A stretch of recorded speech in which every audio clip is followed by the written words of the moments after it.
Welcome everybody to 1000 days in an ocean only world. That's right, we finally are here. The home stretch to 1000 days. This has been an ongoing series for quite some time now, and if you guys are new here, make sure you guys check the playlist link down below to see the entire series. But for now, in this video, we're going to continue with some insanely massive projects that we actually started in the last 100 days. And also, if you guys have been a long time viewer of this entire series, I got some huge news at the end of this video, so make sure you guys actually watch this video all the way through. It's super important. And if you guys do go on to enjoy this video, make sure you guys smash that like button, hit subscribe, and also turn on post notifications because I do comment back on literally all of my videos. So if you guys are here early enough, I'll be able to catch your comments. All right, enough chit chatting, everybody. Here is 1000 days of hardcore Minecraft in an ocean only world.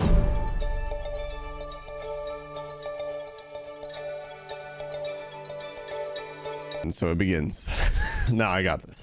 In day 901, I start off this 100 days by saying hello to everyone's favorites like Chickpea, Captain Llama, and the Potato Boys. But that's also when I noticed that my game was seeming like it was a little bit laggy, and I was thinking that's probably because of all the eggs in the chicken forest and all the entities and stuff like that. So I just ran around collecting eggs, throwing them around. And I mean, it definitely helped out in the end. Afterwards, I decided it's finally time to build the best chicken in all of Minecraft, a throne. And for that throne, I was actually going to need a ton of wool, which luckily I have a stupid amount of string in the mob farm, so I can be able to turn all that into wool. After that, I went to go make some orange concrete for the little gobble, what was the thing underneath a chicken's neck where it hangs the flap, either way. But that's when I went to go examine Chickpea, and it turns out that the gobble thing's actually, it's red. I don't know why I thought it was orange.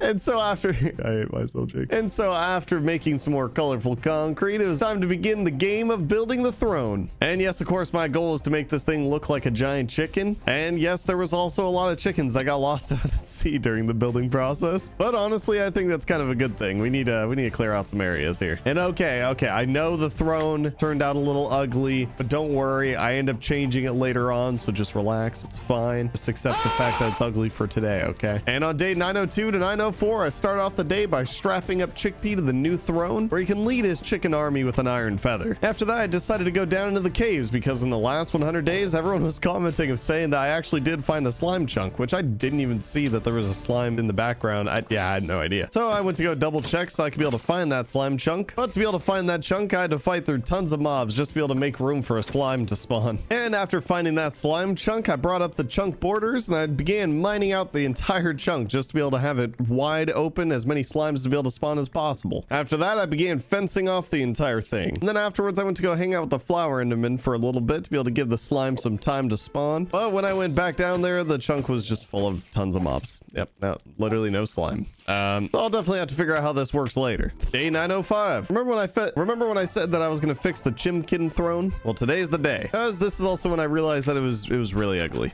I don't know how I didn't see this sooner. But also, not long after working on the throne, actually a wandering trader spawned. So I grabbed my emeralds and I went and bought myself some orange dye, some vines, and even some cactus, cacti, cactuses, cacties, whatever. After that, I decided to slim down the Chimkin head and make it a little bit more, give it more depth.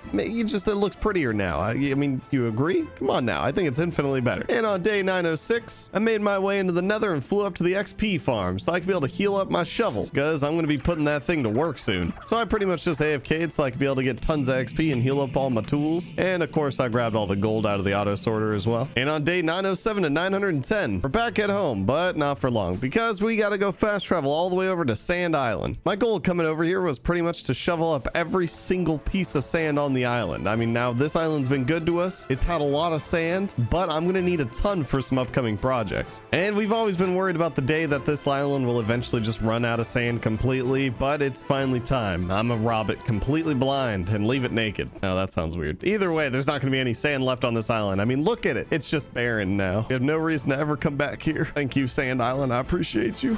Everyone pay your respects to Sand Island. Put an F in the comment section. Day 911. It's time to begin the project of draining out the ocean monument. Now, we already prepped this thing in the last 100 days and walled off a giant circle all the way around it, but it's time to start draining it out. But to be able to do that, I was going to need tons of sponges. So I went swimming around in the ocean monument to try to find the secret sponge room. But even with this sponge room, room, it wasn't going to be enough. I was going to need a lot more sponges. So many, in fact, that on day 912, I actually made my way over to another ocean monument, one that I haven't cleared out yet, though. So obviously, first I had to deal with all the Elder Guardians swimming around trying to find them. I mean, it took forever, dude, with the miner's fatigue, and then also it's just a maze, and it took me forever to find the stupid, ugly fishies. But after slaying all those old, nasty, gray-looking fish, I spent a little bit more time in the maze just to be able to find that sponge room, and it worked out perfectly, because we ended up with almost a stack of sponges. We got a whole lot now. And finally, on days 914 to 928, I spent the entire time just draining out the ocean monument. Well, not all of it, obviously, because this is just such an insanely huge project. I've done it once in the past, and it was just a ton of work. I began the process of laying down tons and tons of sand, creating giant walls to section off portions of the ocean monument, because sponges could pretty much only drain up to like 5 blocks of water or something like that. So I had to keep each of the sections fairly slim so that the sponges could just be the most effective and I don't gotta go through it as much. And then after soaking up all the sponges, I had to go to the nether to be able to dry them all off and then come back, and it was such an insane amount of work. I had to do that over and over and over again. And after losing tons of brain cells, I finally drained out a good enough chunk of the ocean monument that I felt like I made some pretty good progress, and I deserve a break from this and start working on some other projects. Don't worry, this thing's gonna be done by 1,000 days. I'll make sure of it. And so on day 929, I decided to go empty out all the farmers because, well, I mean, it's been a while and those are auto farmers, so they're filling up. And of course, like always, this mob farm is just getting too full. So I figured I would just start taking out all the gunpowder, which, I mean, there was so much that I couldn't really carry it in my inventory. And unfortunately, all my shulker boxes are full of sand still at the ocean monument. So I decided to craft up another one. This time I made it blue. After getting all the gunpowder, then I also made my way over to the iron farm. And this thing, yeah, no, it's still cranking. Adding that double-decker layer is definitely starting to pay off. But that's also when I noticed that the sugarcane farm it's not working. It stopped. Like the minecart isn't moving, but it's designed to continuously move. This must have been semi-recent because, I mean, there is still a lot of sugarcane inside the chest. Maybe for some reason a spider crawled inside and then blocked the mine. Yeah, that makes sense actually.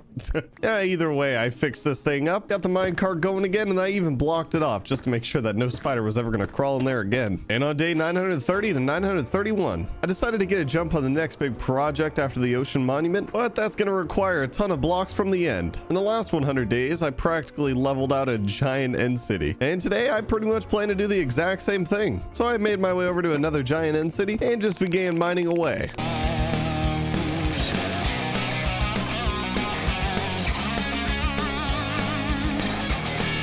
But unfortunately, this was a thick end city with a ridiculous amount of shulkers. They just made it so difficult to be able to get anything done. I even had a couple close calls where I started getting a little bit too low on health. It's getting to the point though where I was just like, screw it. I already do have a lot of end blocks. Maybe I'll come back if I really need it. So I gave up on mining this thing down for now. And on day 932 to 935, I was on my way over to the storage room to get a bunch of emeralds to do some trades with villagers when I actually noticed a raid party on the platform I made a long time ago. This is actually incredible because I didn't even think that raid parties were going to be able to spawn in this world. And out of the entire series, I've yet to have a single raid party spawn, which means that I have absolutely no totems of undying this entire time, which I would gladly take some. But it was finally time to do a raid. At first, I was hoping that they'd just kind of spawn in the water and I'd be able to shoot at them with arrows, but unfortunately, they had plenty of room on my giant floating island in the ocean. But that still didn't stop them from jumping off and swimming away. The weird thing is that every time that they jump in the water, they kind of just, literally kept swimming away. I don't know why. They just kept swimming away from the villagers when normally they'd go towards the villagers. Like literally my first evoker, that dude was gone. He was zooming. He was trying to sail to go find some mainland. But unfortunately in this ocean, no one escapes Paul Sidon.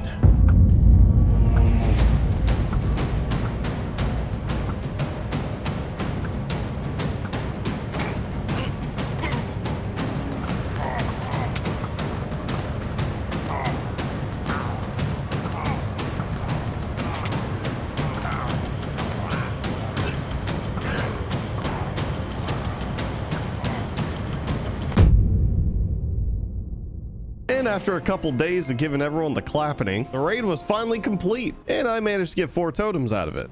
But I thought that you get 5 totems or something. Isn't there supposed to be 5 of them? I don't remember exactly how many totems you get, but either way, we got some totems finally. Day 936, I started off the day by decorating the base with all the banners to commemorate the battles that we won. Then I decided to go do some trades now that I got Hero of the Village. So naturally, to maximize my deals, I also dunked all my villagers down to get clapped by the zombie. But that's also when I made my way upstairs and found out that there was just a million iron golems up there just freeloading away. So I pretty much just spent the whole day just chopping them down. Day 937. Started off the day by curing all my villagers. I can't wait to get them sweet deals. Then I went and placed down tons of carpet upstairs just to make sure that there wasn't going to be any more iron golems spawning. And after that, I made some dinner. Yep, no, like the villagers were taking forever to transform, so I went and made dinner. But it was kind of pointless waiting for the villagers to transform because once I got back from eating, I didn't even have my Hero of the Village anymore. Yep, no, it's gone. So it's time to get back to that ocean monument. On days 938 to 969, I spent the entire time just working on this ocean monument, trying to drain it out. Like I said, I was pretty adamant about getting this done in this video. And this thing is just such an insane amount of work. Last time I did this on my normal hardcore world, I said that I would never do this again because it is just so draining trying to get the, well, yeah, it's draining the ocean monument. I guess that makes sense. But it's just such an insane amount of work. And so, I mean, it is a super tedious process. So I'll have Jake, my editor, just throw together one of those delicious 80s montage that you guys love.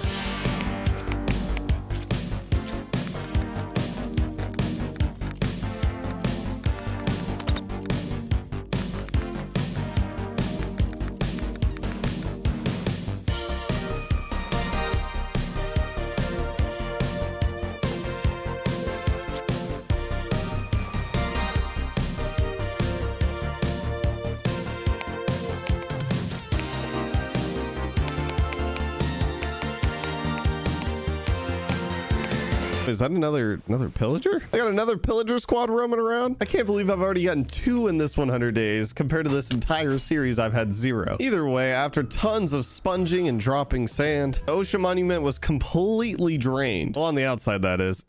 So on day 970, I pretty much just spent the entire day just swimming around, clearing out the inside of the... I pretty much just spent the entire time just clearing out the inside and getting rid of all the water inside, just sponging it all away. And on day 971, I decided to wrangle up all the chickens that have just been floating around in the ocean. Well, I mean, for a couple reasons, actually. Because 1, I think you guys are going to get really mad at me if I just continue to leave all the chickens out there. And 2, I'm getting tired of hearing them as I run around in the base. But there ended up being way more chickens than I even thought there was going to be. So it took a little while to actually get them all wrangled up, and then got to take them into the pen, and then just... Stupid chickens. There's too many now. I didn't ask for this. Why has Chickpea got to be such a baller and have so many kids? And now it's time to begin the next giant project. You thought the ocean monument was a huge project. Well, this is also equally as big. The fact that I'm actually going to build this in the same 100 days as the ocean monument is blowing my mind. But I want to build an entire end city inside the overworld. Well, my own version of an end city, that is. I don't want to build it to look exactly like the normal end cities, but we'll see how it goes. So after gathering up all my blocks, I flew over to the end portal because I feel that'll be the most suiting place to build my overworld end city. I started off this build by completely covering the top with endstone, which, I mean, it sounds counterintuitive because I drained out the entire thing. Don't worry, it'll make sense later. I needed all the building space underneath where the end city was going to be too. But of course, not too long into this build, I actually found out that, yeah, I don't have that many endstone. Yeah, yeah. So I had to go hop on into the portal and go mine me some endstone. But after finishing up with the giant platform, it was time to construct the base of the entire thing, which of course I was going to go with that purple block mixed up with the endstone brick because, I mean, it's just so iconic to the end city. It's got to look kind of like an end city. Besides, just something about that color combo that it just pops, you know what I'm saying? That was a chef's kiss, by the way. I wasn't trying to, you know. This build actually took an insane amount of time, way more than I thought it was ever going to take. That's also because I wanted to make the branching out arms as well. Oh wait, but this plane in the background is like throwing me off. Hello, it's me, that pizza person who was once imprisoned in Paul's phone. But thanks to you, he set me free when we hit 1 million subscribers. I'm now off to Costa Rica or the Bahamas, I'm not sure. All I know is I'm done living in Paul's fridge and being a pizza person. I'm now called Plain Cena. You won't see me again until we hit 2 million subscribers. Be sure to sub if you're not. I will send a postcard when you hit 2 mil, but until then, Plain Cena out. thought they'll be like the floating rooms up in the air. And then also halfway through this build, I actually realized that this thing is looking it's looking a little sus. Not gonna lie, I don't know who designed the shape of this, but doesn't look right. I also built a tube that goes all the way down to the end portal for easy access. I don't know if it's gonna hurt me jumping into it or not. I don't know. Do you take fall damage? I don't know. We'll find out later. We got totems to waste now, but the above ground part wasn't really too difficult. That was actually where I actually spent the least amount of time, but it was when I started going down below. That's right. I actually wanted to add kind of like a basement to the end city. I wanted it to have the same like corridor feeling though, where it was like when you walk through an end city, it feels very tight and narrow and creepy and scary. But I did that all below the end city as well. And not having all that water underneath actually saved me a ton of time. Because building out all these corridors and everything while also dealing with water is just, it would be too much work. I'd have to drain it all out and everything again. Ultimately though, this thing actually, like I said, it was an insane amount of work, but I think it turned out pretty amazing. I definitely vibe with it, and I've never done anything really end related build. So I think I did okay for my first time.